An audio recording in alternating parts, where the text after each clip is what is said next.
que nos une de verdade? É o sangue, o afeto, a fé, a história, o destino? Será que são os laços de família, os interesses em comum, ou algo mais sutil e invisível que costura a alma de um ao outro? Vivemos num mundo hiperconectado por redes, satélites, sinais e plataformas. Mas no plano essencial, mais íntimo e profundo, ainda resta uma pergunta antiga e poderosa. O que nos conecta de forma autêntica além do corpo e da fala? Neste vídeo vamos percorrer 3 caminhos em busca de respostas. Primeiro, o olhar filosófico, depois, o olhar das tradições religiosas e, por fim, mergulharemos na perspectiva hermética. 3 visões, 3 chaves, uma busca, a visão filosófica, o elo invisível da condição humana. A filosofia sempre se ocupou da questão do nós, ou se é humano. Por definição, é um ser relacional. A amizade, por exemplo, não era uma relação emocional apenas, mas uma espécie de aliança espiritual que elevava ambos os envolvidos. O amigo era aquele com quem se buscava sabedoria. Jean-Paul Sartre, por exemplo, dizia que o inferno são os outros, expressando o conflito constante entre a liberdade individual e a presença do outro que nos observa, julga e define. É como se a presença do outro nos despertasse do ego e nos empurrasse para além de nós mesmos. Já Emmanuel Levinas deu um salto.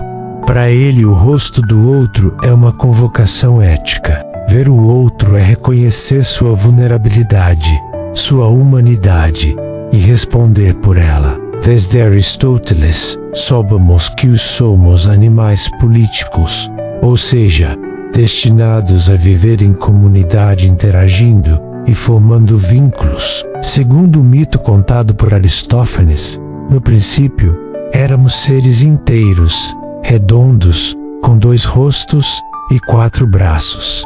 A primeira é utilitária, funcional, instrumental. A segunda é verdadeira, existencial, sagrada. No encontro, tu, não vejo o outro como objeto, mas como uma presença viva. Ao falar, partilhamos nossa experiência do mundo, criamos significados compartilhados, traduzimos o que é interior em algo que pode ser acolhido pelo outro. E é nesse tipo de relação que acontece a conexão mais profunda. Mas fomos partidos pelos deuses. Desde então, buscamos nossa outra metade. Há, portanto, uma memória mítica da unidade que nos liga uns aos outros, não apenas por necessidade, mas por natureza. Para os gregos antigos, especialmente na tradição socrática e platônica, a conexão verdadeira entre os seres se dava pela partilha da verdade,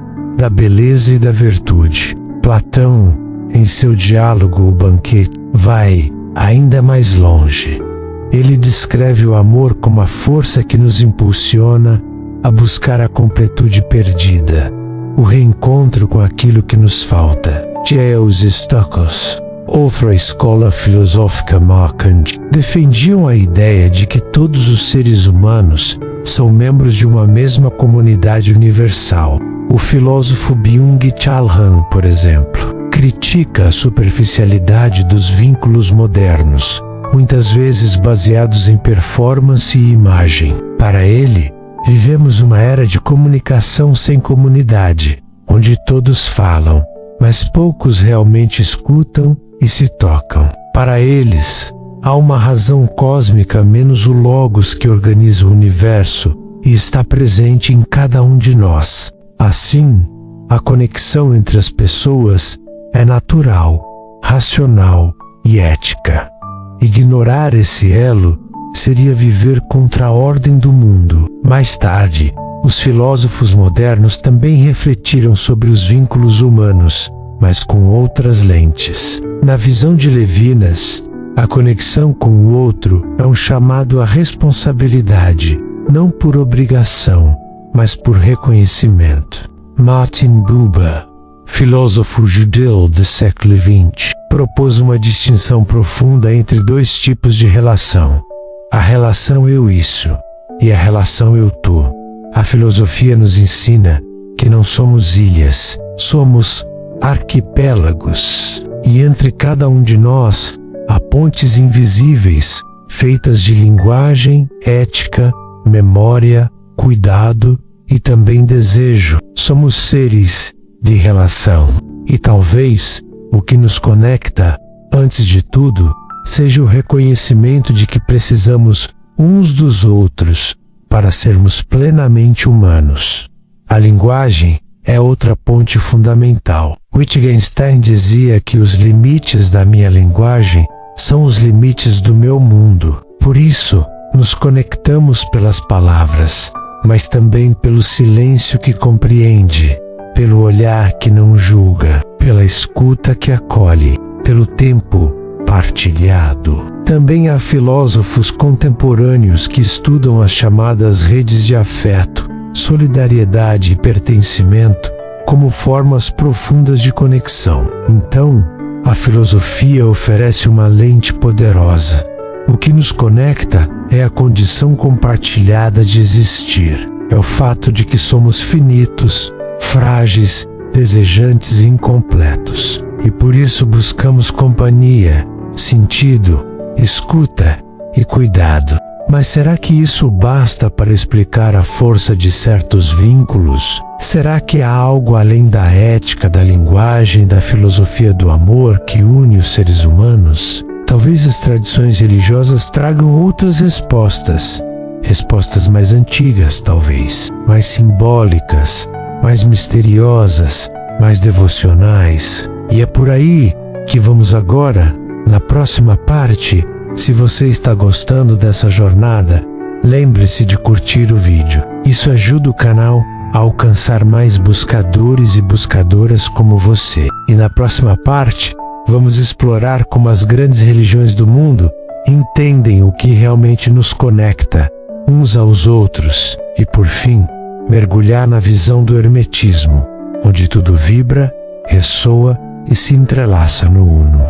Se já exploramos como a filosofia buscou compreender a essência dos vínculos humanos, agora nos voltamos para uma dimensão onde o racional cede espaço ao sagrado, o campo das religiões. Desde os tempos antigos, as tradições religiosas sempre reconheceram que os seres humanos não são ilhas isoladas, mas partes de um grande tecido invisível, unidos por algo que transcende o tempo, o espaço e até mesmo a individualidade. Na tradição cristã, por exemplo, essa conexão é chamada de corpo místico. Os fiéis, embora indivíduos, são partes de um mesmo corpo espiritual, unidos em Cristo e entre si. Essa ideia ultrapassa a convivência social. Ela sugere uma união essencial entre almas, uma comunhão profunda que continua mesmo além da morte. O amor ao próximo, o perdão, a caridade e o acolhimento não são apenas virtudes morais, são expressões práticas de um reconhecimento espiritual, o de que o outro também é parte de mim, feito da mesma centelha divina. A ilusão da separação é chamada de Maya. Quando ela se dissipa, vemos que aquilo que nos conecta não é apenas afeto ou empatia, mas a própria unidade da existência. No budismo, essa conexão se revela de maneira ainda mais sutil. Não há uma alma individual separada do todo. Tudo está interligado por uma rede de causas e efeitos chamada interdependência. A dor de um afeta o fluxo de todos. O sofrimento de uma só pessoa, em qualquer parte do mundo, ressoa como uma perturbação na harmonia do todo. Ele nos convida a perceber que tudo é relação, tudo é vibração. É uma pista sobre como tudo está em constante espelhamento e troca. O conceito de compaixão universal nasce dessa compreensão. Quando cuido do outro, estou cuidando de mim mesmo, porque no fundo, somos um só organismo cósmico, respirando em conjunto. A empatia, a repulsa, a afinidade ou o amor à primeira vista são manifestações sutis dessa dança energética. Mas também há algo além. As almas podem se reconhecer por afinidade espiritual, por contratos feitos antes da encarnação, ou por propósitos comuns. No hinduísmo, a conexão entre todos os seres parte da ideia de que a alma individual, o Atma, é na verdade o próprio Brahma, o todo. Quando várias pessoas pensam e sentem juntas, criam um campo que pode influenciar, atrair ou repelir outras consciências. A grande obra hermética, ou magnum opus, não é apenas a transmutação interna. O amor, o afeto, a compaixão e a intuição não são meras emoções humanas. São pistas deixadas no caminho para nos lembrar que somos um.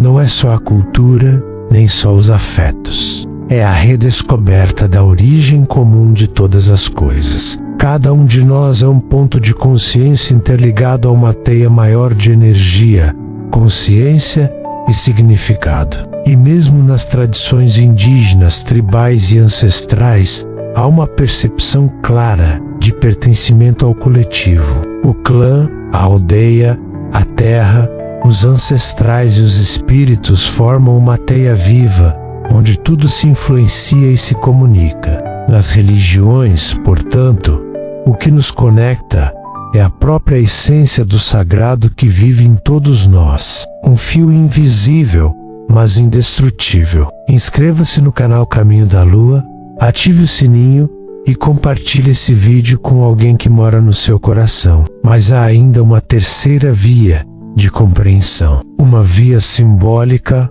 mágica e iniciática. O que nos conecta aqui é a sintonia com forças invisíveis, ou hermetismo, com sua linguagem cheia de metáforas e correspondências. Não fala de conexões humanas da mesma forma que a filosofia ou a religião. O princípio da correspondência hermética afirma: o que está em cima é como o que está embaixo. Isso não é apenas uma analogia cósmica. O ser humano, nesse contexto, é um microcosmo refletindo o macrocosmo. Quando dois seres se encontram, há mais do que interação física ou emocional. Há uma interpenetração de campos vibracionais. As conexões mais fortes são, para o hermetismo, aquelas que vibram em ressonância. O semelhante atrai o semelhante. Além disso, o hermetismo reconhece que egrégoras, formas pensamento e campos energéticos coletivos também moldam nossas conexões. Por isso, cultos, tradições, grupos iniciáticos e até laços familiares têm um peso energético que muitas vezes escapa à razão. E por fim, há ainda o conceito de unidade. Conectar-se verdadeiramente com o outro é, portanto, uma etapa do processo de reconexão com o todo. Talvez essa seja a mais profunda revelação sobre o que realmente nos conecta. Não é apenas o corpo, nem apenas a mente. É o invisível que pulsa por trás de todos os olhos. É o mesmo fogo que arde no centro de cada alma, esperando para ser reconhecido, espelhado e celebrado. Encerrar essa busca seria impossível, porque a pergunta em si já é uma resposta. Ela nos lembra que mesmo perguntando, mesmo caminhando sós, já estamos conectados. Agora que você chegou até aqui, é hora de fazer parte dessa rede de consciência. E se quiser continuar refletindo com a gente, o próximo vídeo traz uma nova pergunta essencial. O que é que realmente nos conecta uns aos outros? É apenas o afeto e a empatia? Ou há algo ainda mais profundo e misterioso? A série continua com o próximo episódio, mas no próximo vídeo vamos iniciar uma nova playlist entre mundos magia, elementais e caos criativo. Nos encontramos lá. Brief